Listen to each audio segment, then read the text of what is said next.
Bienvenue à ce webinaire. Donc, nous sommes ravis de vous accueillir aujourd'hui autour du sujet de la récupération de l'eau de pluie. Nous sommes Shaima Hassine et moi-même, Émilien Minot, chargés de mission eau à la CCI des Pays de la Loire. Et ce webinaire vous est proposé dans le cadre du programme Ressources eau que je représenterai plus tard. Pendant l'heure qui vient, nous allons explorer ensemble le potentiel de cette solution qui est la récupération d'eau de pluie. Et avant de se plonger dans le vif du sujet, qui est la récupération de l'eau de pluie, il est essentiel de prendre un instant pour répondre à cette question: pourquoi agir sur sa consommation d'eau? Car c'est une ressource en tension, avec des coûts qui ne cessent d'augmenter et un cadre réglementaire qui se durcit pour préserver la ressource. En effet, avec le changement climatique, nous ressentons déjà une hausse des températures et une modification dans le régime des précipitations qui se font plus rares sur de longues périodes.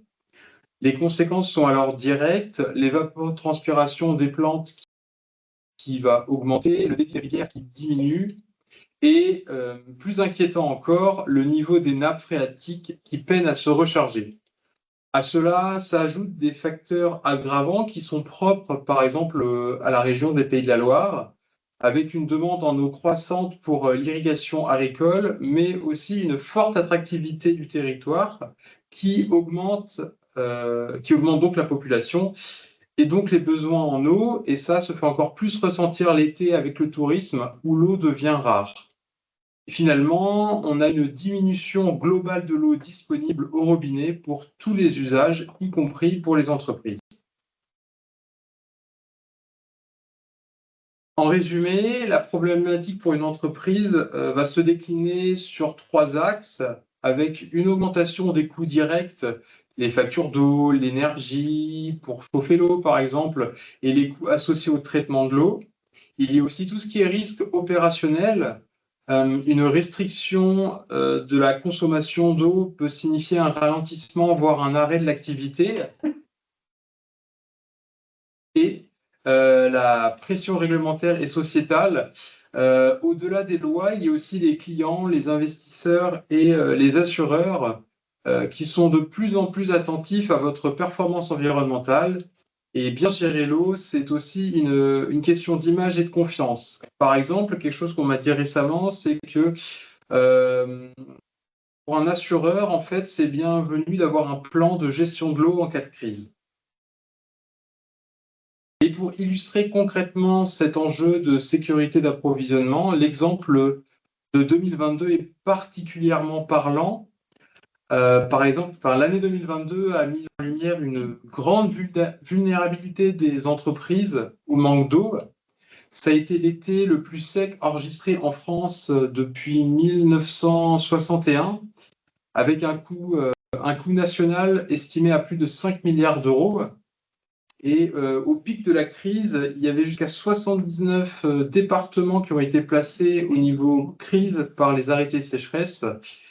Et à ce niveau-là, seuls les usages prioritaires de l'eau, comme la santé et l'eau potable, sont autorisés, ce qui a forcé de nombreuses entreprises à limiter, voire suspendre leur activité.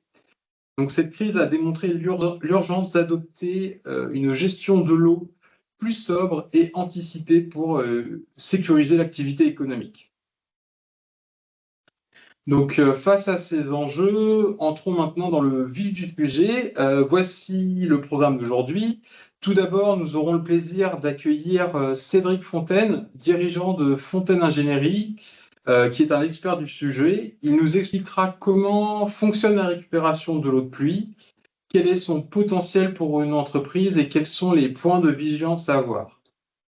Ensuite, un cas pratique, parce que rien ne vaut un exemple concret. Nous passerons de la théorie à la pratique avec le retour d'expérience de Bertrand Marais de l'entreprise Feralco Environnement.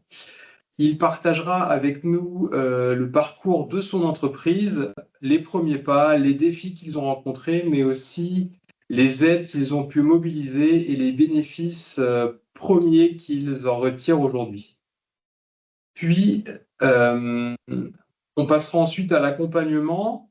Après ces témoignages, nous vous présenterons comment la CCI des Pays de la Loire, à travers son programme Ressourceau, peut vous accompagner concrètement de la première réflexion jusqu'à sa mise en œuvre pour votre projet. Et enfin, la question cruciale du financement. On sait bien qu'un projet représente un investissement. Nous terminerons donc par un focus sur les aides financières proposées par l'Agence de l'eau Loire-Bretagne pour la récupération de l'eau de pluie, ainsi que les conditions. Je laisse donc la parole à Cédric Fontaine, de Fontaine Ingénierie, qui va vous présenter le fonctionnement de la récupération de l'eau de pluie. Bonjour à tous, merci Émilien. Donc effectivement, moi je suis Cédric Fontaine. J'ai un bureau d'études et depuis 2005, j'accompagne les collectivités, les industriels, les particuliers aussi un petit peu sur le dimensionnement et le choix des installations de récupération d'eau de pluie. Alors, pourquoi l'eau de pluie serait un atout pour vos entreprises? Parce que oui, l'eau de pluie peut être un atout sur les entreprises. Si on regarde le slide suivant, vous verrez, alors je ne suis pas en 2022, je ne suis pas remonté aussi loin, je suis monté au moment où on a préparé cette présentation, le 12 septembre. Une grande partie de la France était encore en arrêté sécheresse, avec différents niveaux. Donc là, sur la carte, vous avez plusieurs niveaux, couleur, on va dire, plus c'est rouge, plus vous êtes en crise, plus la situation est dégradée et plus les interdictions de consommer de l'eau sont importantes. Donc nous, alors quand je dis nous, c'est vous qui êtes plutôt du côté de Nantes et moi qui suis plutôt du côté de Rennes. On était encore en orange, pourtant en septembre, et ça n'a pas été l'année la plus sèche qui ait jamais existé. Alors, c'est bien de regarder cette carte, mais si je rentre un petit peu dans le détail et que je compare un petit peu les arrêtés sécheresse avec la pluviométrie, donc sur les 4 images, ce sont les arrêtés sécheresse au premier du mois, donc 1er juin, 1er juillet, 1er août et 1er septembre. Donc on voit que la situation s'empire, c'est normal, c'est l'été. En général, c'est là qu'on a moins de pluviométrie, que les nappes phréatiques commencent à se vider et qu'elles ne se remplissent plus beaucoup. Et donc la carte a tendance à prendre pas mal de couleurs et à s'assombrir. Et j'ai mis à côté, enfin en tout cas en dessous, la pluviométrie qu'on avait pendant cette période-là. Donc on se rend compte que le mois de juin, entre juin et juillet, on a une dégradation du niveau des nappes phréatiques avec une augmentation des arrêtés sécheresse. Et pourtant, le mois de juin a quand même été un mois assez pluvieux avec des pluies en début de mois et surtout des pluies importantes, 28 mm à Nantes en milieu de mois. Le mois de juillet a été plutôt sec, enfin début juillet, mais on voit aussi que fin juillet, on a eu de nouvelles pluies importantes, abondantes, qui auraient pu nous servir, notamment si on avait récupéré cette eau de pluie. Et quand on a 30 mm de pluie ou 35, ce sont des volumes importants qu'on aurait pu peut-être utiliser sur les mois suivants. Juste pour dire, en fait, ce slide, que arrêter sécheresse ne veut pas dire manque de pluie, ne veut pas dire climat sec, il veut dire nappe phréatique sèche et on peut avoir des pluies, mais pas des pluies efficaces. Ça a été exposé juste avant par Émile. Alors, c'est bien beau de parler de millimètres, mais si on les transforme en mètres carrés ou en litres, en tout cas, c'est ce qui va nous intéresser. Donc ça, c'est la slide juste suivante, où en fait, on voit que la pluviométrie moyenne en France, on est sur 800 mm de pluie. Ça, c'est ce qui tombe annuellement. 550 pour les régions les plus sèches, donc les régions que vous avez en rouge sur cette carte, et 1450 sur les régions les plus humides, en tout cas celles qui ont le plus de volume d'eau, qui sont en vert sur cette carte. Donc déjà, il peut y avoir ça peut casser certaines idées reçues. Vous voyez que la Bretagne, une partie de la Bretagne, l'est de la Bretagne, est en orange. Donc en fait, on est plutôt, la Bretagne, une région sèche. Alors sèche, bon, il pleut un peu tous les jours, mais en fait de faible volume. En volume d'eau, on ne reçoit pas énormément d'eau. Il pleut moins à Rennes qu'à Nice à l'année.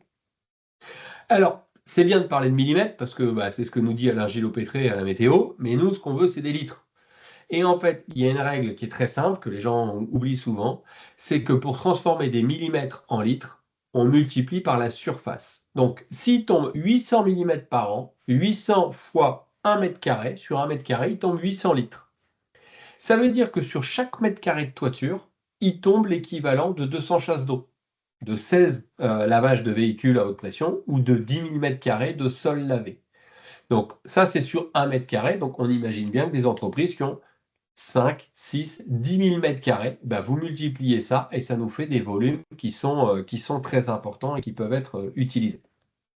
Voilà, juste pour avoir quelques grandes notions des volumes qu'on peut récupérer. Alors, qu'est-ce qu'on peut faire de cette eau? Qu'est-ce que dit la loi déjà sur la législation? Donc, il y a des arrêtés, il y a 2 arrêtés qui vont nous concerner. Il y a des arrêtés et décrets du 12 juillet 2024 qui vont concerner tout ce qui est utilisation d'eau pour des usages domestiques. Alors, les usages domestiques, ça peut vous intéresser en tant qu'industriel parce que c'est notamment l'usage des toilettes. On est dans l'usage domestique, les toilettes, le lavage de véhicules, etc. Donc ça, c'est encadré par l'arrêté du 12 juillet 2024. Et on a un deuxième arrêté, 23 août 2023, qui encadre les usages eau de pluie et eau traitée dans les process industriels. Donc voilà un peu les 2 textes. Alors que nous disent ces textes? La première chose qu'il faut savoir, c'est que l'eau de pluie, c'est une eau qui est récupérée sur des surfaces inaccessibles au public. C'est-à-dire qu'on va la récupérer sur les toitures, sur des ombrières, mais on ne va pas récupérer ça sur un parvis sur lequel les salariés vont aller prendre leur pause déjeuner, etc. Donc, c'est bien des eaux sur lesquelles le grand public ne peut pas avoir accès. Une toiture avec une personne qui va faire de la maintenance de temps en temps pour réparer un groupe clim, c'est pas considéré comme accessible au public, donc on peut récupérer l'eau de cette toiture industrielle. J'insiste sur les ombrières parce qu'on sait qu'aujourd'hui, le nombre de mètres carrés de parking, enfin d'ombrières, va exploser sur les parkings de par la loi climat notamment. Et j'incite tous ceux qui mettent et qui font des travaux, qui vont casser leur parking, qui vont faire des tranchées pour passer des fourreaux électriques, etc., à se poser la question de récupérer l'eau de pluie. Ça vous fait des mètres carrés et des mètres carrés sur lesquels on peut récupérer cette eau de pluie. Donc ça, c'est sur la partie récolte. Sur la partie consommation, qu'est-ce qu'on peut faire de cette eau?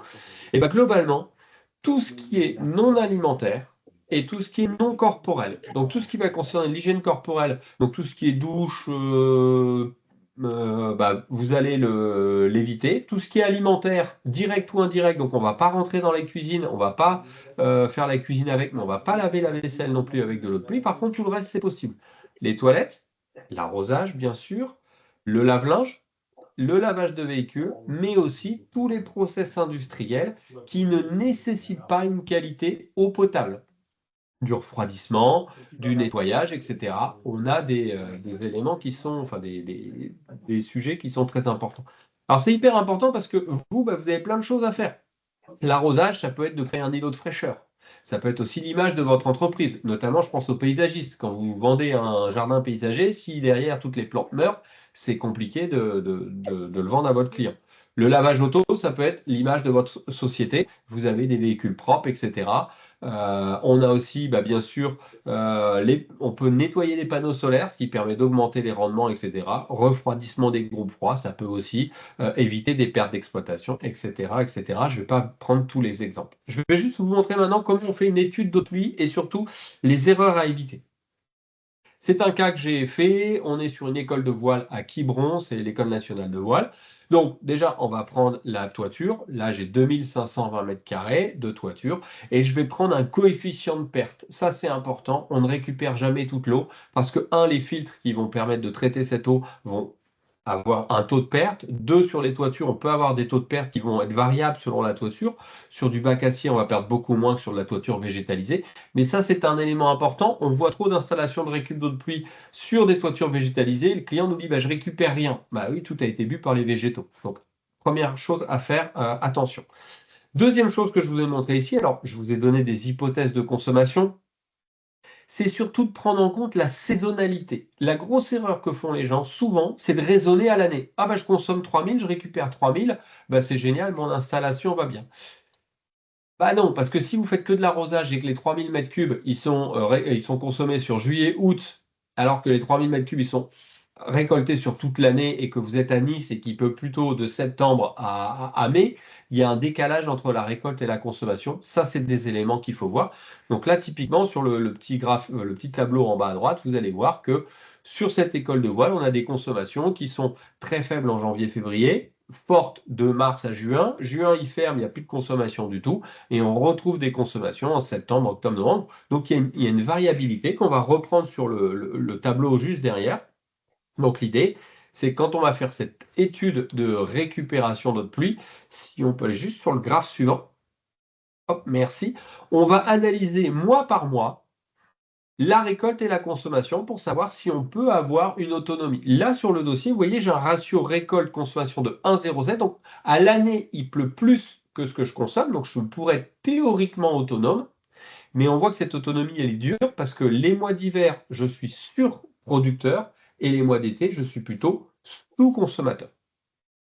Sous-producteur, je suis surconsommateur, pardon. Donc, il va falloir qu'on trouve un équilibre. Et cet équilibre, c'est ce que je vous demande, si vous faites des études, de regarder avec la société qui va vous accompagner, c'est avoir ce genre de courbe qui a un taux d'autonomie en fonction de la taille de la citerne. Sur ce dossier-là, si j'installe une citerne de 40 mètres cubes, je vais économiser 62% de ma consommation, des usages qui ont été regardés. Si je mets une citerne de 60 mètres cubes, je ne passe qu'à 68% et ainsi de suite. Et vous voyez que la courbe, elle a un effet logarithmique. Elle s'aplatit au bout d'un moment et au bout d'un moment, ça ne sert à rien d'aller chercher des volumes de stockage supplémentaire. Ça va vous coûter très cher pour une économie qui est très limitée. Et ça, c'est l'erreur que je vois dans 80% des dossiers, des gens qui mettent des citernes énormes, ou en tout cas à qui on propose des citernes énormes. Alors, soit ils font pas le dossier, c'est trop cher, soit ça leur coûte un budget qui est important, alors qu'en réduisant, vous voyez là, entre une 160 mètres cubes et une 80 mètres cubes, je ne perds que 8 points d'autonomie, alors que je divise par 2 la taille de ma citerne. C'est vraiment cet élément sur lequel je voulais insister. Après, sur les 2 slides suivants, vous allez avoir des analyses qu'on peut faire de manière beaucoup plus précise. Là, c'est pour des industriels. J'ai un industriel qui m'a dit, mais combien de jours je vais être avec de l'eau de pluie, combien de jours je vais devoir passer avec de l'eau de ville en fonction de la taille de ma citerne. Donc là, on sait qu'au mois de mai, si on met une citerne de 100 mètres cubes, eh ben, 9 jours par mois, enfin en mai, je serai en sécheresse de cubes et il va falloir que je passe sur le réseau d'eau de ville. Donc ça, c'est très important, notamment pour des gens qui ont des arrêts de fonctionnement s'il n'y a plus d'eau, de savoir combien de jours ils vont devoir s'arrêter ou pas. C'est des analyses plus précises qu'on peut faire. Et pour terminer, et je crois que ce sera le dernier slide, je vous montre juste un schéma global de récupération d'eau de pluie. La récupération d'eau de pluie, vous l'avez ici en haut à gauche. Donc là, vous avez une grosse cuve. Donc celle-ci, elle est aérienne. Sur cette cuve, vous allez récupérer différentes descentes d'eau pluviale. Vous allez préfiltrer l'eau. Donc l'eau sera filtrée avant d'être stockée. Et une fois qu'elle est stockée, vous avez un groupe de surpression qui va venir vous pomper cette eau et la renvoyer sur votre système de lavage, sur votre système de toilette, etc. Et vous avez donc ici, je vous l'ai dessiné en bleu ciel, une alimentation de secours en eau de ville. Pour vous, industriels, si la loi le permet, vous avez le droit de continuer à consommer de l'eau. Le passage eau de pluie, eau de ville en cas de sécheresse se fait de manière complètement automatique et transparente. Quand un client vient chez vous, si vous êtes, je sais pas, une grande surface commerciale et qui va aux toilettes et qui tire la chasse d'eau, il a de l'eau. De l'eau de pluie, de l'eau de ville, personne ne sait. Enfin, si, nous, on sait bien sûr, mais le client n'est pas au courant, mais il tire la chasse d'eau, il a de l'eau. Ça se fait de manière systématique, automatique plutôt. Et dès qu'il pleut, on repasse prioritairement sur le réseau d'eau de pluie pour consommer au maximum cette eau de pluie. J'avais 10 minutes, j'ai dû faire 11. Je vous remercie, c'était le dernier slide. Je vous remercie de m'avoir écouté et je répondrai à toutes vos questions. Je ne sais pas si elles sont maintenant ou à la fin, avec plaisir. On verra à la fin pour les questions. Donc, on en a déjà eu dans le chat, mais on verra tout ça à la fin, si c'est possible. Ok, je reste là. Merci. Donc, merci Cédric Fontaine pour les explications qui ont quand même démontré le potentiel de la récupération de l'eau de pluie. Alors, la question maintenant, c'est comment passe-t-on de ce potentiel à un projet réel? Quels sont les premiers pas, les défis à surmonter? Et pour répondre à ces questions, nous accueillons maintenant Bertrand Marais de Feralco Environnement qui va nous raconter le parcours de son entreprise.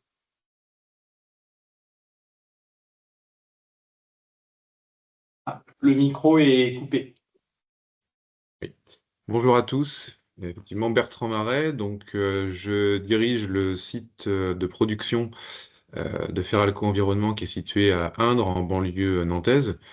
Donc Feralco, c'est un groupe industriel, un des leaders de la production de coagulants minéraux en Europe, avec une grosse vingtaine de sites de production sur toute l'Europe de l'Ouest.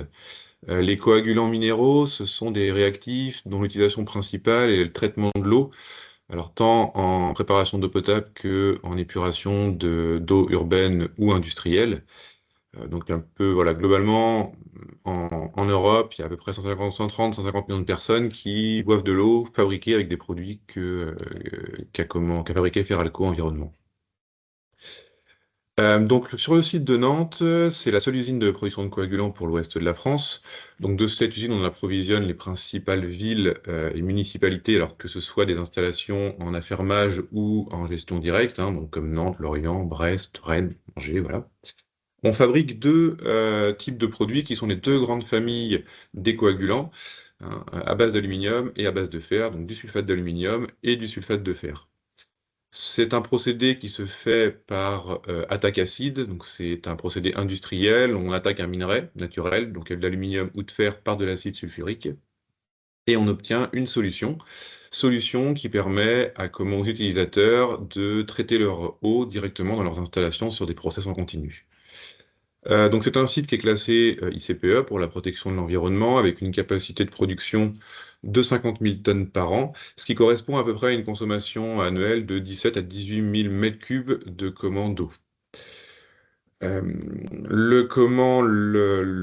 Ce site a un long parcours d'action en vue de limiter l'impact.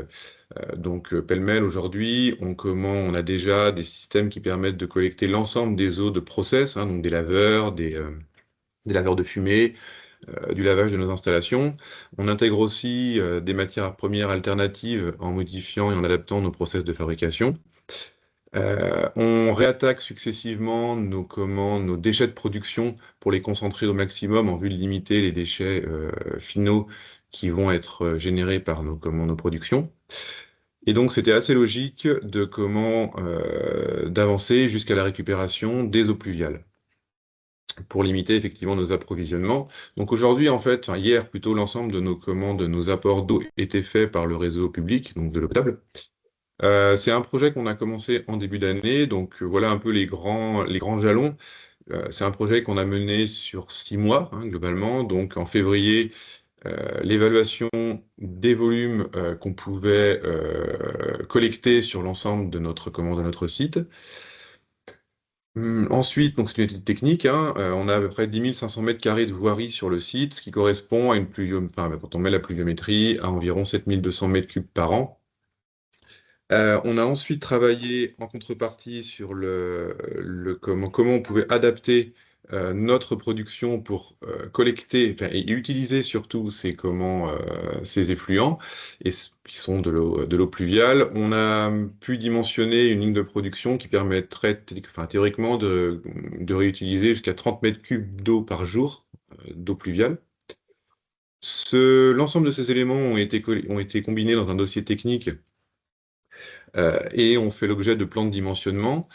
Donc ça, c'était sur le mois d'avril. Sur le mois de juin, on a fait des consultations auprès de nos fournisseurs pour compléter le dossier avec une partie analyse financière. Dossier qui a été proposé en ligne pour une demande de subvention en juillet sur une plateforme dédiée. Donc en tout, la phase hors travaux, ça a été à peu près 6 mois. Donc la manière dont nous on a travaillé le système, donc on collecte, il s'est intégré en fait dans un changement d'exutoire pour nos eaux pluviales. Initialement, on rejetait directement en Loire. Pour un certain nombre d'éléments, on a choisi de passer sur une infiltration. Cette solution pour les eaux pluviales nécessite d'avoir en fait un bassin permettant de collecter les eaux en cas de déversement sur nos voiries. De par notre production, on avait une obligation à créer un bassin de 180 mètres cubes. On a choisi de surdimensionner ce bassin à 270 mètres cubes pour obtenir une capacité de stockage hors réglementaire, donc de 90 mètres cubes. On collecte aujourd'hui l'ensemble des eaux pluviales qu'on envoie sur un désuileur dégraisseur pour éliminer l'ensemble des organiques éventuellement présents. On a également un contrôle pH et température qui nous permet de valider la qualification de l'eau pour notre process industriel. Ces eaux pluviales sont envoyées dans le bassin et éventuellement en cas de volume trop important dans le bassin vers une zone d'infiltration qui est l'exutoire finaux des eaux pluviales, au cas où on ne les réutiliserait pas. De ce bassin, quand on l'a construit, on a fait un caniveau en fait en centre, qui est relié par une tuyauterie jusqu'à une pompe. Cette pompe, elle est pilotée par une sonde radar, et on repompe les eaux pluviales pour alimenter une cuve de stockage intermédiaire qui était préexistante, qu'on utilisait déjà pour collecter l'ensemble des effluents de process qui étaient réutilisés dans notre procédé de fabrication. Donc du coup, aujourd'hui, cette cuve qui est approvisionnée par nos autres procédés et après par l'eau du réseau, a aujourd'hui une troisième source qui est donc les eaux pluviales, avec comme ordre d'abord les eaux pluviales et après l'eau du réseau au cas où les volumes d'eau pluviale disponibles ne sont pas suffisants. Tout ce système est piloté par une supervision informatique, hein, globalement. Donc, dans la supervision, on retrouve les deux bassins, on retrouve l'ensemble de nos données de pilotage, donc pH, température, les mètres cubes, donc la pompe qui reprend les mètres cubes. On a un compteur qui permet de mesurer les volumes d'eau pluviale qui ont été récupérés pour le procédé, un capteur de pression en fait par sécurité, et des niveaux qui nous permettent de piloter le niveau dans le bassin pour éviter qu'il déborde.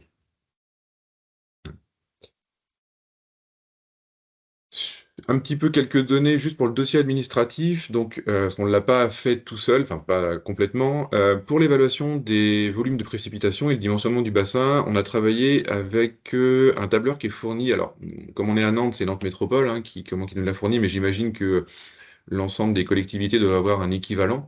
Mais un tableur qui permet, en fait, en rentrant un certain nombre de données qui sont propres à chaque site, de calculer quelles sont les pluviométries et les possibilités de récupération en fonction de la géographie. Donc ça, c'était le premier élément. Le mémoire technique, il se dépose assez facilement en fait, sur une plateforme qui est dédiée sur le site de l'agence All Loire-Bretagne. Il y a un formulaire de quelques pages à remplir, relativement générique sur les données, et le dossier technique qu'on a à déposer, donc qui contient à la fois les données de dimensionnement, les données de ce qu'on peut espérer reprendre, les données financières. On a reçu donc un accusé de réception de la commande du service d'instruction. Ce qui est intéressant, c'est que l'on n'est pas lié par la demande de subvention pour démarrer les travaux. Il est possible en fait de les démarrer une fois qu'on a l'accusé de réception, il est possible de démarrer les travaux sans même avoir le retour ou la validation définitive de la subvention. Ce qui permet de gagner quelques mois, puisque vous voyez, on a fait l'accusé de réception. Enfin, on a eu l'accusé de réception en juillet et on a eu que hier la validation du service d'instruction. Donc, il s'est passé globalement 4 mois, enfin à peine 3 mois. Mais pendant ces 3 mois, nous, on a pu faire les travaux de mise en place de ces ouvrages et de ce réseau. Donc, les perspectives pour nous, sur les 7200 mètres cubes, ce qu'on s'est fixé, c'est de pouvoir réutiliser au minimum 50% du volume total, comme le présentait très bien l'intervenant à la présentation juste avant. En été, on peut espérer récupérer la totalité. En hiver, c'est pas automatique, puisque la pluviométrie est quand même très variable au fur et à mesure des mois. Néanmoins, on a une capacité de reprise qui est assez importante, puisqu'aujourd'hui, on a pu la valider à 25 mètres cubes jour. Donc, on a vraiment des grosses capacités à reprendre ces eaux pluviales. Ce qui était important, c'est de l'intégrer complètement à la production du site. Ce sont des process industriels. Sur le site, on fabrique à peu près 400 tonnes par jour de produits. Donc ça devait être un système complètement automatique et complètement transparent, ce qui est le cas aujourd'hui, puisque en fait, là encore, comme c'était présenté juste avant, le système se gère avec deux sources d'eau, l'eau pluviale, l'eau du réseau, avec une cuve intermédiaire. C'est complètement transparent pour les équipes de production. Personne ne sait effectivement s'il utilise l'eau potable du réseau, l'eau pluviale, mais en tout cas, il y a toujours de l'eau disponible. Alors là, c'est plutôt pour la partie industrielle, mais ce qui était aussi important pour nous, c'est que ce système s'intègre avec nos obligations réglementaires, notamment nos obligations ICPE, sans générer une somme d'ouvrages complémentaires trop importante. Donc là, on a un système dual qui à la fois répond à nos obligations et permet la réutilisation des eaux pluviales avec les mêmes ouvrages.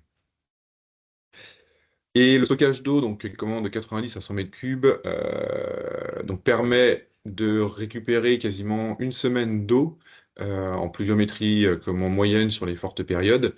Voilà, c'est comme ça que nous on l'a conçu, ce qui nous permettrait théoriquement quand même, on vise 50% comme objectif, mais on espère bien atteindre des volumes, enfin des ratios plus importants que ça. Voilà. Donc, écoutez, c'est pareil, s'il y a des questions, c'est un cas pratique, un cas plutôt industriel, on est vraiment sur de la réutilisation pour de l'eau de process. Voilà. Bon, je pense que j'ai tenu les 10 minutes, pas beaucoup plus. Juste un tout petit mot en finale. Le dossier administratif est relativement simple à gérer par rapport à d'autres dossiers qu'on peut avoir. La plateforme est vraiment assez bien conçue. Et cette possibilité en fait, de démarrer les travaux avant même la fin du process administratif est vraiment intéressante parce que les timings industriels et les timings administratifs ne sont pas toujours parfaitement corrélés. Donc, avoir cette possibilité de les travailler chacun de notre côté est un vrai avantage à notre sens. Je vous remercie. Et un grand merci à vous, Bertrand Maret, pour ce retour d'expérience. Il montre à la fois les bénéfices potentiels d'un tel projet, mais aussi les étapes et les quelques défis à anticiper. Et justement, face à ces défis, la CCI des Pays de la Loire ne vous laisse pas seul, en fait, pour vous aider à structurer votre démarche et à franchir ces étapes avec succès. Nous avons justement développé le programme Ressourceau. Alors, c'est un programme régional que nous portons en partenariat avec l'Agence de l'eau Loire-Bretagne. Et ce programme vise à accompagner les entreprises vers une gestion plus sobre d'eau. Notre action se déploie en deux volets principaux. D'abord, la sensibilisation à travers différents ateliers et webinaires comme on peut le donner aujourd'hui, pour vous donner les premières clés, vous montrer certains leviers d'action ou encore vous présenter les différentes aides possibles. Et ensuite, et là c'est le cœur de l'action, un accompagnement individuel et sur mesure où l'on réalise un diagnostic des usages de l'eau de l'entreprise et où l'on propose un plan d'action. Alors à ce jour, nous avons accompagné 45 entreprises et si les secteurs de l'industrie, de l'agroalimentaire et du tourisme sont les plus représentés, l'action s'étend à une grande diversité d'activités. Et je dirais que pour mener ces actions à bien, nous sommes aujourd'hui une équipe de 3 conseillers dédiés à l'eau sur la région et nous serons bientôt 4 pour répondre à la demande croissante. Alors, comment concrètement se déroule cet accompagnement? C'est un processus en 4 étapes. Tout d'abord, un conseiller vient dans votre entreprise pour cartographier les usages de l'eau, comprendre les process, identifier où et comment l'eau est consommée. Ensuite, nous analysons les factures, les ratios de production et les process pour objectiver la situation. Par la suite, nous construisons avec l'entreprise un plan d'action clair, chiffré et priorisé. Ici, pas de blabla, mais des actions concrètes. Par exemple, voici où vous pouvez économiser, comment et combien cela peut vous rapporter. Et finalement, nous ne vous laissons pas seuls avec le rapport, nous vous accompagnons dans la mise en œuvre de solutions et dans la recherche éventuelle d'aide financière. Alors, l'intérêt du programme Ressourceau pour une entreprise est alors multiple. Par exemple, réduire les coûts directs sur les factures, sécuriser votre activité en anticipant les risques de restrictions, diminuer la pollution et donc l'impact environnemental, améliorer son image auprès de ses clients, de ses partenaires, répondre aux différentes normes et aux exigences de votre politique RSE. Et enfin, nous agissons comme un facilitateur d'aide auprès, nous agissons comme un facilitateur d'aide en fait pour vous aider à financer vos investissements. On peut prendre par exemple un exemple concret, Fleury-Michon, qui a été accompagné sur 2 sites, celui de Chantonnay et de Pouzauges, où 2 actions phares ont été mises en place. Le remplacement du lavage à eau par un lavage à la vapeur sur un site et le remplacement de tours aéro-réfrigérantes ouvertes par des refroidisseurs adiabatiques sur l'autre site. Ici, on a une économie d'eau totale de 15 000 m3 environ par an, soit une économie annuelle d'environ 12 000 €. Donc, c'est quand même un gain direct de compétitivité tout en réduisant leur vulnérabilité face à la sécheresse. Il faut dire que 15 000 m3 d'eau, ça représente environ 6 piscines olympiques, ce qui est quand même pas mal. Et pour cet accompagnement, voici nos coordonnées. Donc, n'hésitez pas à nous contacter directement par email ou via le formulaire de contact sur le. Ce qu'il faut, c'est savoir combien il y a de personnes et puis la dureté de l'eau. Allô ? Est-ce que c'est possible de couper votre micro, s'il vous plaît ? Merci. Voilà, donc j'ai dit que c'était possible de nous contacter en scannant le QR code via l'adresse mail ou alors le site internet directement. Et maintenant que je vous ai présenté comment on pouvait accompagner une structure, comment on pouvait accompagner le projet, il est temps d'aborder la question du financement. Pour qu'un projet se concrétise, c'est souvent un levier indispensable et sur ce point, il existe différentes aides possibles. Par exemple, l'Agence de l'eau Loire-Bretagne propose des aides pour la récupération des eaux de pluie. Alors, pour bien comprendre les aides proposées par l'Agence de l'eau, nous allons tout d'abord détailler certaines choses qu'il est important de comprendre avant. Donc, pour la période de 2025 à 2030, l'Agence déploie son 12e programme d'intervention qui structure son action auprès des industriels autour de 5 grands champs. Comme vous pouvez voir, ces champs couvrent la réduction des pollutions, la gestion des eaux pluviales ou encore la restauration de la biodiversité. Et aujourd'hui, nous allons nous concentrer sur le point qui a été mis en évidence auparavant, la réduction de la consommation en eau qui inclut la connaissance de ses usages, la sobriété et bien sûr le recyclage et la réutilisation. Alors, ce tableau synthétise la manière dont l'Agence de l'eau soutient les projets. Les projets vont être divisés en 2 catégories. Le niveau 1 qui est dit privilégié, qui va concerner la sobriété hydrique, c'est-à-dire la gestion de l'eau à la source. C'est l'action qui va être la plus valorisée, avec les plus grandes aides.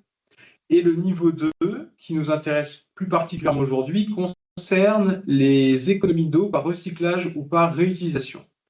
Alors, comme vous le voyez, pour ce projet de niveau 2, l'Agence de l'eau a des taux d'aide allant jusqu'à 50%, que ce soit via le régime RGEC ou de minimis.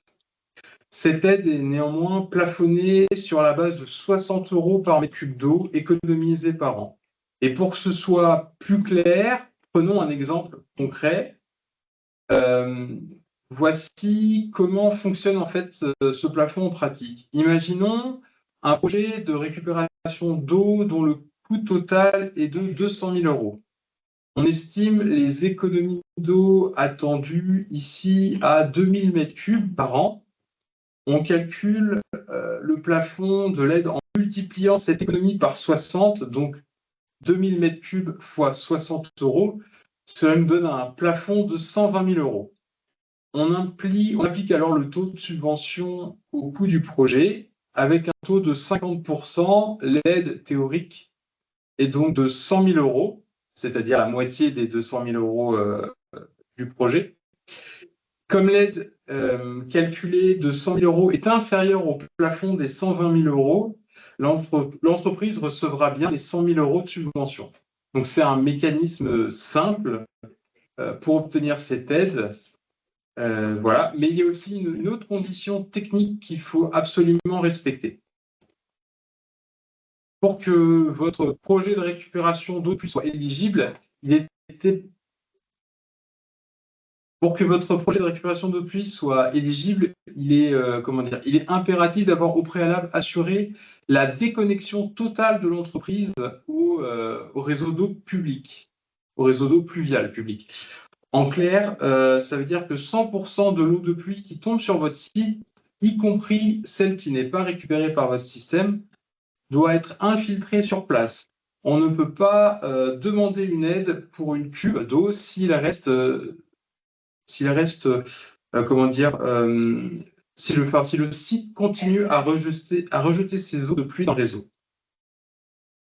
Alors, la raison de cette condition s'appuie sur la priorité numéro 1 de l'Agence de l'eau, qui est la sobriété hydrique, c'est-à-dire la gestion de l'eau à la source. En obligeant à infiltrer l'eau sur la parcelle, on obtient 3 bénéfices environnementaux majeurs. Premièrement, on limite le ruissellement et donc le transport de polluants vers les rivières. On prévient les risques d'inondation en désengorgeant les réseaux d'eau publique. Et surtout, on recharge les nappes phréatiques qui sont notre réserve d'eau potable. Ces études et travaux sont bien entendu subventionnés par l'Agence de l'eau entre 70 et 40% selon la taille de votre entreprise. Alors, pour résumer, l'action fondamentale, la base, c'est la désimperméabilisation et l'infiltration. Il s'agit de gérer 100% de l'eau pluviale sur la parcelle, c'est le prérequis. Ensuite, dans un second temps, vient l'action de valorisation, la récupération de l'eau de pluie, notamment celle des toitures, pour la réutiliser. L'Agence de l'eau est claire là-dessus, l'un ne va pas sans l'autre pour être éligible aux aides. C'est un projet global qu'il faut penser. Et pour que votre projet se déroule sans accroc, voilà quelques points à souligner. Premièrement, le dépôt du dossier au préalable. C'est la règle d'or. Ne signez absolument aucun devis ni bon de commande avant d'avoir déposé officiellement votre demande d'aide. Un projet déjà commencé n'est plus éligible. Le dépôt de votre demande se fera facilement, comme le disait Bertrand Marais, sur la plateforme Rivage, le logiciel de l'Agence de l'eau. Alors, cela permet à la fois de générer un accusé de réception qui vaut aussi pour autorisation de démarrage, donc la signature des devis, et aussi de gérer sa demande de façon complètement dématérialisée. Deuxièmement, là, c'est le principe de substitution. L'eau de pluie que vous collectez doit remplacer un usage existant. L'objectif est de réduire sa consommation globale et pas de créer de nouveaux usages.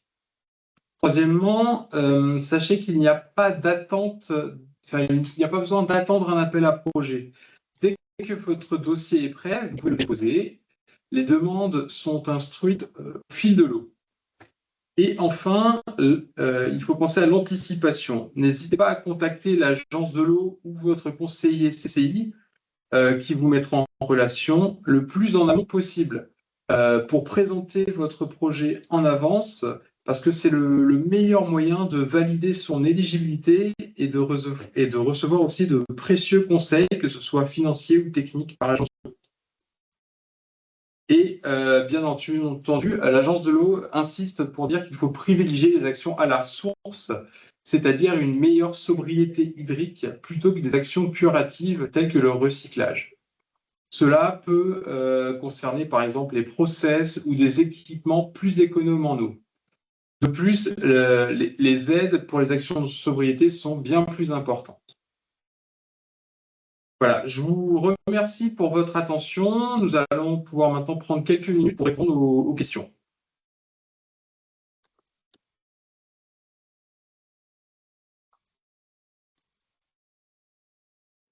Questions dans le chat déjà.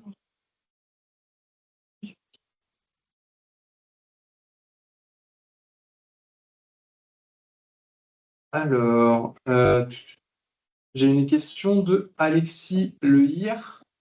Bonjour, l'eau de pluie est acide. L'acidité est censée augmenter la corrosion des éléments métalliques, réseaux, pompes, machines, échangeurs thermiques. Dans quelle mesure l'utilisation d'eau de pluie réduit-elle la durée de vie de ces éléments? Est-ce significatif? Je pense que Cédric Fontaine, vous serez le plus à même de répondre. Aujourd'hui, en fait, la légère acidité de l'eau, déjà, c'est une légère acidité de l'eau de pluie et ne se retrouve pas dans les citernes. Une fois que l'eau est stockée avec les minéraux qu'elle a retrouvés sur les toitures, etc., on se retrouve avec une eau alors, qui a encore une acidité, mais qui est très faible. Et aujourd'hui, on ne détecte pas de dégradation rapide, plus rapide que ce qu'on a actuellement sur les canalisations et autres. C'est même une eau qui est douce et qui est plutôt à protéger pas mal d'installations. D'accord. Est-ce que c'est bon pour vous, Alexis Lehir? Merci beaucoup. Très clair. Parfait. Alors, une nouvelle question pour Fontaine Ingénierie. Même si l'eau stockée est considérée non alimentaire, y a-t-il un suivi de la qualité de l'eau nécessaire ou obligatoire, en particulier pour un usage de collectivité, comme les écoles publiques, équipements publics, arrosage d'un potager, de cours d'école ou jardin public, etc. Alors, aujourd'hui, le législateur a séparé deux types de bâtiments. Les bâtiments recevant du public sensible, globalement, c'est tout ce qui va concerner le médical, où là, on a des analyses à faire régulièrement pour contrôler la qualité de l'eau. Sur les usages qui sont demandés, donc dans une école, l'arrosage d'un potager ou l'alimentation des toilettes, on n'a pas d'exigence au niveau législatif sur un contrôle de qualité d'eau. Nous, on conseille quand même de faire au moins une surveillance régulière, mais au niveau légal, il n'y a aucune analyse particulière à faire, sauf usage du lave-linge. On fait une analyse, mais une seule fois à la mise en service. D'accord. Est-ce que c'est bon pour vous, Pauline Polo? Merci beaucoup. Très bien. Alors, nous avons une autre question. Pour Feralco Environnement, contrôlez-vous la qualité de l'eau récupérée dans vos bassins avant de la réutiliser? Comment? Merci. Alors oui, on la contrôle dans le bassin sur deux éléments qui nous intéressent pour le comment, à la fois le process et puis pour l'autorisation d'infiltration, qui sont le pH et la température. Et on fait ça par des sondes qui sont plongées dans un regard. D'accord. Pour compléter la réponse, en fait, quand on travaille avec des industriels, chacun a ses exigences. Certains, c'est le TH, d'autres, c'est le pH, d'autres, c'est la température. Donc, chacun va les contrôler. Là, il n'y a pas de règle générale. C'est vraiment l'industriel qui, en fonction de la qualité dont il a besoin, va vouloir contrôler. Moi, j'ai même un industriel, un jour, il m'a dit, plus l'eau est sale, mieux c'est pour mon process. Bon, là, c'était simple. Mais voilà, c'est vraiment après des exigences spécifiques en fonction de votre process industriel. D'accord. Est-ce que ça répond à votre question, Anne-Luce Cazot? C'était moi. Oui. Ah, pardon. Excusez-moi. Oui, moi c'était une autre question, oui. Oui, désolé. Oui, donc question de Anne-Luce Cazot, excusez-moi. Comment sont gérées et retenues les eaux d'extinction incendie du site pour Feralco Environnement? Justement, en fait, les eaux, typiquement les eaux d'incendie, elles correspondent aux obligations réglementaires. Et donc, en fait, c'est ce même bassin qui le ferait. C'est-à-dire qu'il a une utilisation duale de collecte d'eau pluviale à destination de la réutilisation, mais qui peut aussi être isolé pour servir de stockage d'eau, d'effluents pollués en cas d'incendie notamment. Voilà. Très bien, merci Si ça répond à votre question. Oui, juste une précision. Du coup, il a été accepté que ce bassin de rétention des eaux d'extinction soit non étanche. Il est étanche. Il est étanche et l'infiltration se fait dans un second temps? Exactement. En fait, Ok, il y a dans une le... partie. Oui, Hmm. en fait, on a un système. Alors, Ok, effectivement, c'est pas parce que j'ai pas peut-être précisé dans le schéma, c'est montré, mais c'est que comment la collecte des eaux pluviales, elle est sur des bassins en parallèle et non pas en série l'un sur l'autre. Donc, il y a un jeu de vannes qui permet soit d'envoyer vers le bassin de stockage, soit d'infiltrer. Mais du coup, le bassin de stockage est un bassin qui est complètement étanche, sur lequel on a fait un réseau souterrain, mais qui est lui aussi étanche. Donc on reprend dans le bassin si on a besoin ou pas. très bien, merci. Merci. Euh, je vais continuer les questions, on verra peu dans le chat, à moins que ce soit une question en réaction. Amélie Beuze. Oui, bonjour, Amélie Euzet, Agence de l'eau Loire-Bretagne. Je vous remercie pour vos présentations. J'avais des petits ajustements par rapport à ce qui a été dit. Alors d'abord sur un point par rapport au calcul de l'aide, pour être tout à fait précis. En fait, le montant plafond s'applique sur le montant des travaux et pas sur le montant de l'aide. Donc, dans votre cas, il me semble qu'on arrive à un montant plafond, enfin, un montant d'aide de 60 000 € et non de 100 000 €. Voilà. Donc ça, voilà, c'est pour être tout à fait précis. Et sur la condition liée à l'infiltration, alors je vous remercie d'avoir insisté là-dessus parce que c'est quelque chose qui nous tient à cœur de lier projet de gestion des eaux pluviales et récupération d'eau. Toutefois, nous ne sommes pas aussi restrictifs, j'allais dire, et nous n'imposons pas l'infiltration de toutes les eaux du site. Enfin, c'est pas une condition d'aide à la récupération, ce qui est une condition d'aide, c'est l'infiltration, comme l'a présenté l'entreprise Feralco, comment on appelle ça, des verses d'eau de la cuve de récupération. Donc, c'est exactement ce qu'a présenté l'entreprise Feralco. C'est la condition qui s'impose absolument pour avoir l'aide liée à la récupération d'eau pluviale. Voilà. J'espère avoir été à peu près claire. Ben, merci, oui, parfait. Et merci encore une fois pour la présentation. Nous avons une question de Catherine Sauvé. Bonjour, est-ce qu'il y a une limite réglementaire en quantité d'eau de puits collectés par site? Merci. Non, aujourd'hui, la seule limite, c'est la pluviométrie. On a des sites, je pense à un exemple qu'on a fait à La Défense, où on est en zéro rejet. En fait, toute l'eau de pluie est consommée. Il y a tellement d'usage par rapport au mètre carré de toiture qu'on, dans une tour à La Défense, on consomme 100% de l'eau qui tombe sur cette tour. D'accord. J'espère que ça répond à votre question, Catherine. Question. Oui, oui, oui. Ah bah allez-y si vous avez quelque chose à rajouter. Non, mais c'est-à-dire que c'est vrai que on peut se poser la question par rapport au dimensionnement d'un bassin ou voilà pour savoir bon si on prend quel pourcentage en fait maximum d'eau on peut récupérer, mais donc du coup il n'y a pas de limite, juste une limite entre guillemets environnementalement friendly pour garantir qu'on prenne cette eau au moment où il y en a plus, quoi. En fait, vous avez deux cas. Les cas où on consomme tout, c'est quand on a des cas où ce qu'on récupère sur la toiture représente 10-15% de la consommation. Quand on a des sites à l'équilibre, on ne cherche pas à tout récupérer parce qu'il faudrait dimensionner pour la pluie exceptionnelle qui arrive une fois tous les 10 ans. Donc, c'est là où je vous montrais la courbe tout à l'heure. Mais les seuls cas où on récupère vraiment 100%, enfin, on consomme 100% de l'eau qui tombe sur la toiture, c'est vraiment des cas où on est surconsommateur par rapport à ce qu'on récolte. Très bien, merci. D'accord, merci. Je pense que ça répond à la question. Amédée Leclerc nous demande si vous avez une idée du budget des travaux chez Feralco et le pourcent des subventions obtenues. Alors, l'ensemble du projet, c'est à peu près 130 000 euros, qui se divise globalement 2 tiers pour le bassin en lui-même. Et, pardon, 130 euros, 130 000, excusez-moi.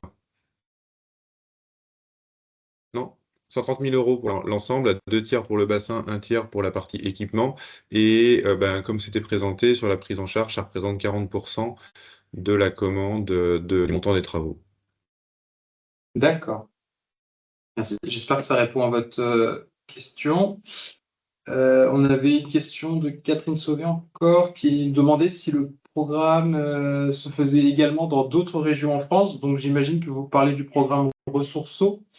Il faut dire qu'il y a le programme Ecodo qui a lieu aussi en Bretagne actuellement, donné par la CCI, dont le programme Ressourceau s'inspire, car il est plus ancien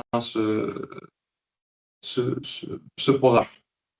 Et il y en a aussi un qui va se trouver dans la région PACA. D'accord. Donc c'est pas forcément, c'est pas dans toute la France. Toutes les régions en fait ne sont pas concernées à l'heure actuelle. C'est en train de se mettre en place tout doucement, en fait, avec les problèmes liés à l'eau qui arrivent petit à petit en France, mais c'est très dépendant du territoire au final.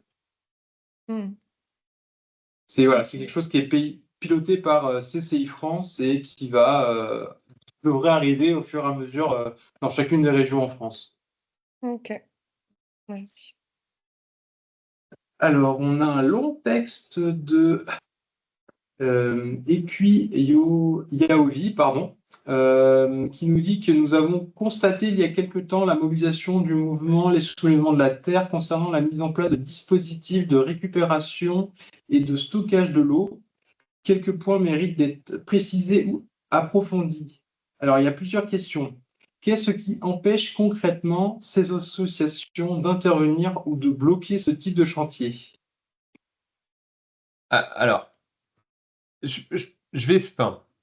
pense qu'il y a une confusion. Les soulèvements de la Terre, c'est les méga-bassines. Les méga-bassines, ce n'est pas de la récupération d'eau. C'est une bassine qui a été créée, étanche, sur lequel on vient pomper de l'eau d'une nappe phréatique l'hiver pour la remplir l'été. Donc c'est ça que reprochent les soulèvements de la Terre. Je ne vais pas rentrer dans un débat politique bien, pas bien, c'est ça. La récupération d'eau, aujourd'hui, elle se fait déjà sur une surface imperméable, étanche. Donc aujourd'hui, moi, j'ai jamais vu encore de dossiers sur lesquels des associations s'opposaient à ce type de projet, sans aller jusqu'à effectivement des gens qui rentrent chez vous par effraction, parce que c'est ça que vous dites, intervenir ou bloquer un chantier. La récupération d'eau de pluie sur une toiture déjà imperméable est toujours aujourd'hui bien vu, que ce soit par les associations écolos que par les autorités. On n'est pas dans le cas des méga-bassines, qui est complètement différent.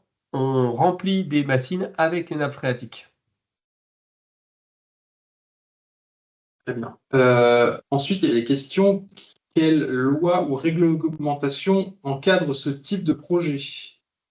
C'est ce que je disais en début de présentation. Il y a deux lois, une pour les eaux domestiques, une pour les eaux industrielles. Donc il y a des textes aujourd'hui qui autorisent, comme il y a des textes qui autorisent la réutilisation des eaux usées traitées en industrie.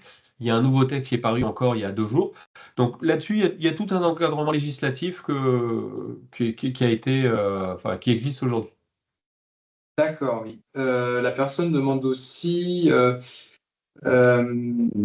de préciser les modalités et les limites réglementaires ou techniques associées lors de l'utilisation des eaux pluviales dans les processus industriels. Juste réponse de Normand. Ça dépend de votre processus. Si c'est pour des toilettes, il y a un cadre. Si c'est votre processus, si vous rentrez dans une tare, par exemple, là, on va aller travailler vraiment tout ce qui est bactéries. Il vous faut du zéro bactérie. Si c'est pour nettoyer des camions poubelles, ou faire de l'hydrocurage, la qualité de l'eau, on a beaucoup moins d'exigences. Donc en fait, c'est votre process qui détermine. Là, on a un raisonnement qui est un petit peu à l'inverse. On va travailler avec vous et c'est vous qui allez nous dire jusqu'où on doit aller dans le traitement. Très bien, merci. Si vous avez d'autres questions vraiment pointues comme ça, n'hésitez pas à envoyer un mail, que ce soit à la CCI ou à un de nos 2 intervenants. Je pense qu'ils feront un plaisir de vous répondre.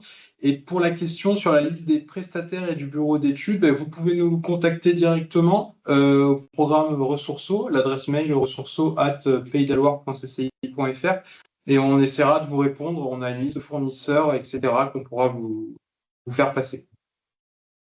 On a une question pour l'agence de l'eau, donc si Amélie Peuzet est encore là, demandez-vous des sondages pour démontrer l'absence de pollution du sol avant d'infiltrer l'eau de pluie. Cette vérification pourrait être pertinente pour ne pas impacter les nappes. Oui, je suis toujours là, merci. Non, on ne demande pas ça puisque en fait, l'eau qui est récupérée, disons que par d'autres études plus générales, il a été prouvé, mon collègue qui est plus spécialiste de la gestion des eaux pluviales pourrait en témoigner, que voilà, ce ne sont pas des eaux chargées qui font prendre un risque pour les nappes et que les polluants qui pourrait y avoir dedans sont arrêtés sur les quelques premiers centimètres. Donc, ce n'est pas le genre de document qu'on demande, non. Voilà.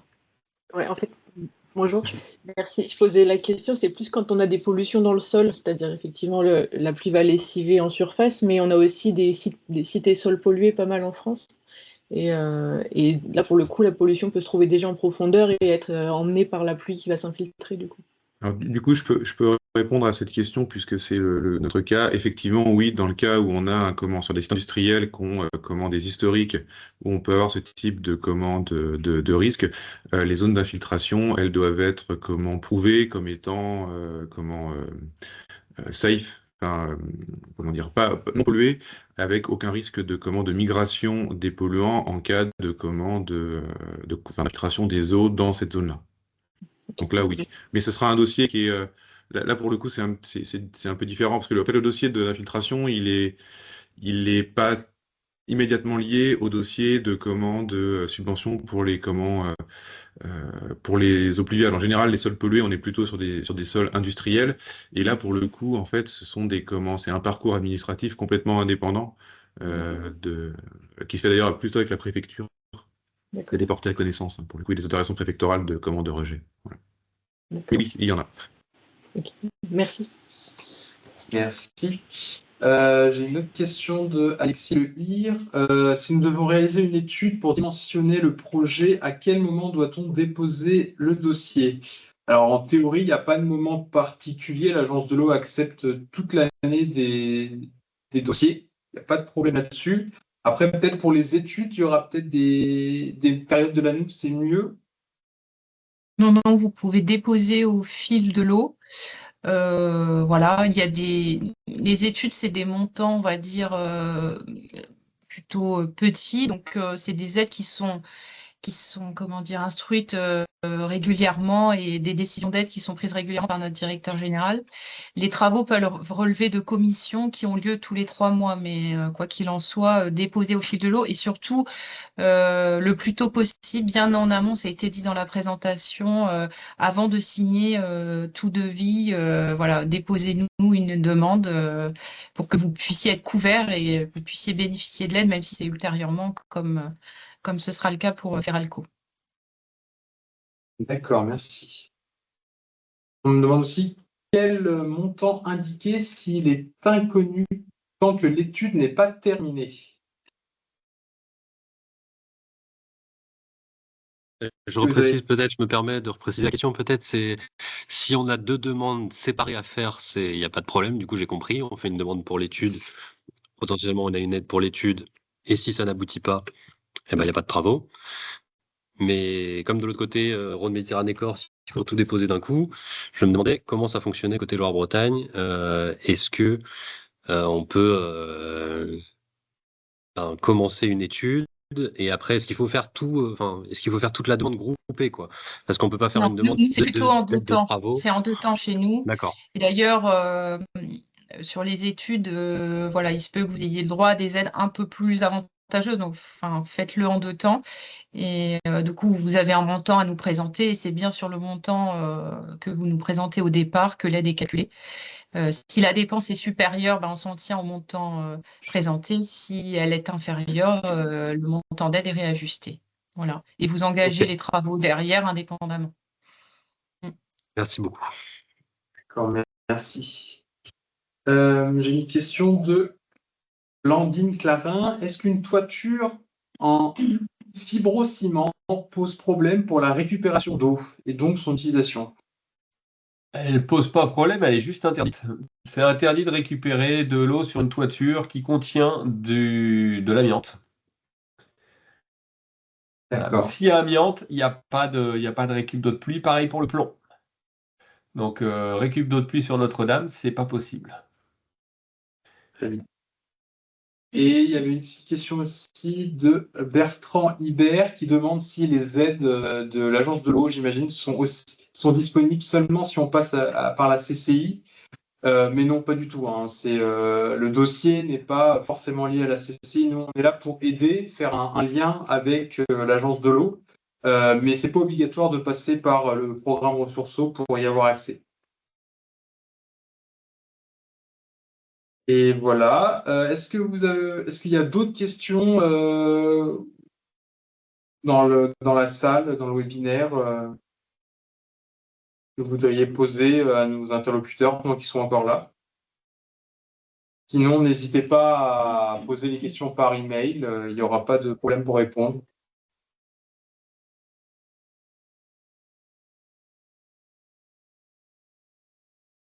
J'ai l'impression que non. Donc, si c'est possible de répondre au petit questionnaire qu'on a envoyé, Shaima et moi, dans le chat. C'est un questionnaire de satisfaction, en fait, pour essayer de nous améliorer au fur et à mesure des différents webinaires qu'on va donner. On vous renverra ce questionnaire par mail, ainsi que le lien vers la chaîne YouTube où sera disponible le replay de ce webinaire. Voilà. Donc, je remercie chaleureusement Cédric Fontaine et Bertrand Marais d'être intervenus aujourd'hui. C'est des informations très intéressantes. On est vraiment très content d'avoir pu avoir vos témoignages. Voilà. Et je vous remercie tous pour votre attention et vos questions. Merci à tous. Merci. Juste, j'avais une question. Est-ce que d'autres webinaires, les programmes des webinaires sont déjà prévus ou pas sur d'autres sujets? Sur les sujets de l'eau? Oui, bien sûr, ouais.